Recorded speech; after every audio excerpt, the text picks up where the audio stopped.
Hey guys, welcome back to East Texas Living. We are continuing our conversation with Aaron Farmer, the broker for National Agent Network. Aaron has been my broker for 18 years. We've been together a long time. So we were just talking about how Aaron got started in real estate and also took a little stint with a mortgage broker's license during that whole 2004 to 2008. A lot of my clients are asking me now because my husband and I both were loan officers during 2004 to 2008. So we were very aware of the mortgage crisis and the good, the bad, and the ugly of it all. And so a lot of clients are panicked thinking that that same thing is going on now. Yeah. So what is your thought? What are your thoughts on? Well, I think that the markets are completely cyclical. I mean, and statistics prove it. Real estate in Texas in general goes up around 3% a year on average, and that's across the board. Now, obviously, it's not all in one year. It's not going to be 3% a year. Like in Austin, we went up 50%, and almost seemed like in a couple of years, and now we're down, and so.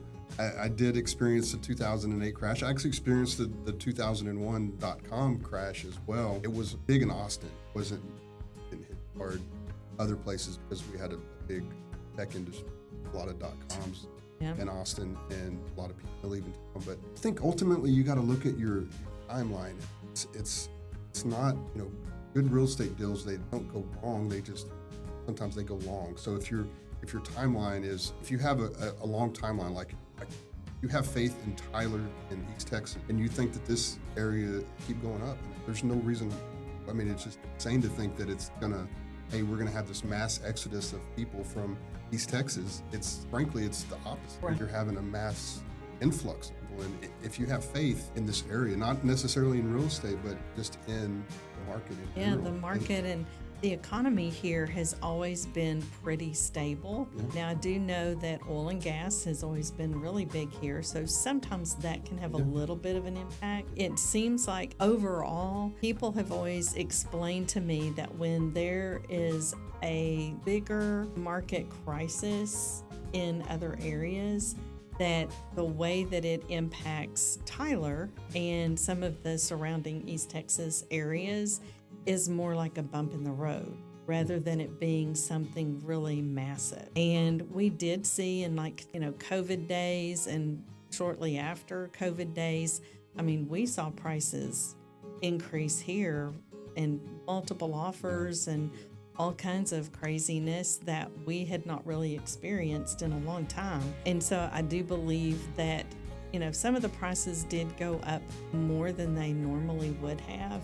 And so I feel like now they're kind of correcting themselves, but I feel like we're not even close to having a crash of any kind. Well, and real estate is such a localized industry, and it's even, like you could say, we can boil it down to the East Texas region, or Tyler, but it's even in Tyler, there's markets, there's neighborhoods that are way hotter than others, and that are still getting multiple offers, and especially if it's a nice house, it's efficient. Exactly. It's still a good property, and that's when you can come in and coach a seller and say, hey, your house is in really good shape, or this is what you need to do. If you get your house in really good shape, then you're going to get top of the market. Exactly. Right? Because your neighborhood is really desirable. Yep. Pam and I, in our East Texas Living podcast, we have been preaching strategy because that's huge. And I actually just had buyers that we closed this past week that when they made an offer on a home, some of these homes had been sitting there for a while, but it was a new construction home. It was beautiful. It's on a county road that had about maybe 5 or 6 new construction homes. And they ended up in a multiple offer situation. So it's really important to have an agent that knows how to maneuver through all of that and help create a strategy for the client to help them be able to get the home that they really want.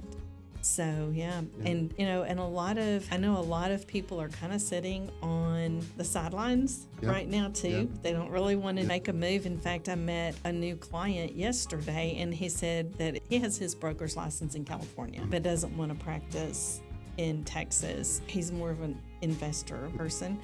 And he said back in 2008, it was almost like people were just staring at each other.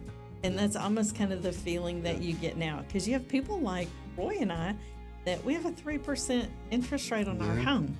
Why would we want to sell? You know? And so people who have a really good interest rate now may not really be willing to sell. Yeah. I mean, you have to evaluate things. I mean, I've coached some sellers. Hey, why don't you ride it out another year? Exactly. And see, it's not always the right time to buy for you individually. But you have to look, and that's what the people have boiled a lot of real estate down to, a commodity, but it's not a commodity. It's each home is individual. Each person has individual reasons for needing to buy or sell. Some people need to sell. Some people want to sell. Exactly. And so you need to go in and coach those buyers or sellers based on their individual needs. Yeah. And that's what we do. And that's what you do. That's what I love about our brokerage, is that that's what we do. We want to help our clients accomplish their goals. And we're not just out looking for the next deal. But like you said, investments don't go wrong, they just go long. If you have a long-term outlook on real estate and where you're going to live, if you're saying, I'm going to be here for the next 5 or 10 years, then you're not going to go wrong. Exactly. And I even have clients in this market now who are saying, well, I know that I'm not going to get as much for my home per se. I'm going to do all the right things so that I can get the most for it, but it may not be what I could have gotten 2 or 3 years ago in the market. But I also know that this is a really good time to buy, and I'm going to have a lot more leverage on that side of things. And so, you just need someone that's going to be able to help guide you through that. Yeah, absolutely.